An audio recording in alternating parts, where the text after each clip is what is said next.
변호사님, 네, 전세 사기 특별법이 통과된 지 1년이 지났습니다.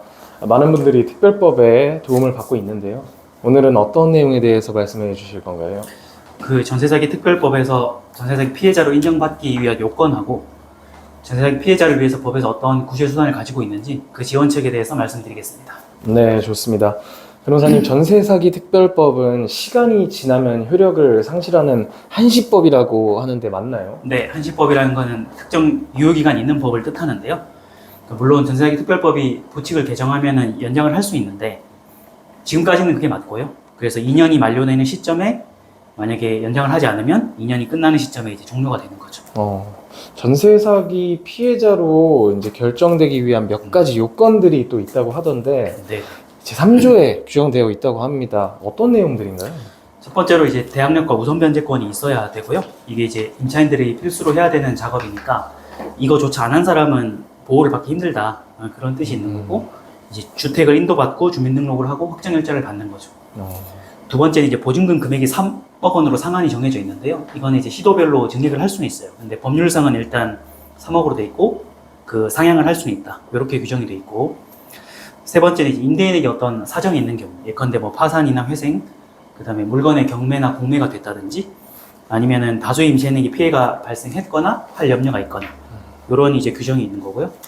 마지막으로는 이제 임대인에게 어떤 수사나 기망이 되거나 그 변제 능력 없는 자에 대해서 주택이 양도됐거나 다수 변제 능력 없이 주택을 여러 개 취득했거나 이런 사유 등으로 보증금을 돌려주지 않을 의도가 있다. 이렇게 판단이 되는 이유가 있어야 됩니다. 이 네 가지 요건이 법에서 충족이 되는데요.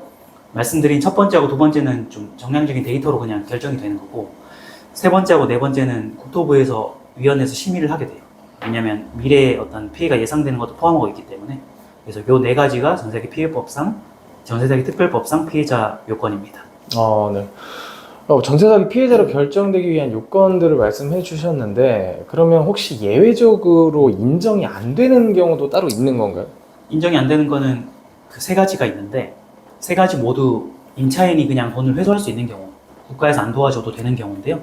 구체적으로는 이제 보증보험이 되어 있어가지고 보증보험이 되어 있으면 이행 청구를 하면 되니까 굳이 정부에서 도와줄 필요가 없다 해서 보증보험에 가입이 되고 전액 반환이 가능한 경우는 예외 첫 번째고요.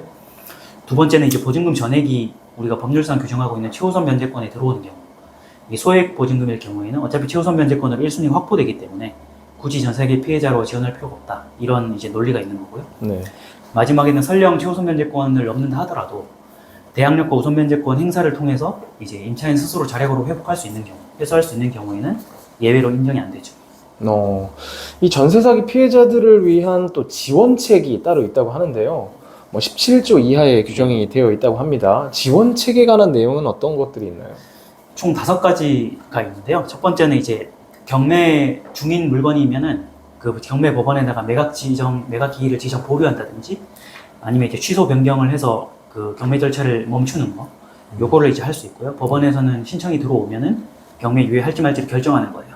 어쨌든 지금 경매 프로세스를 홀딩시키는 게 첫 번째 지원책이고요. 이게 만약에 진행돼 버리면, 낙찰이 돼 버리면 회수가 안 될 위험이 있기 때문에 절차를 멈추는 게 첫 번째 그 구제 수단이고요.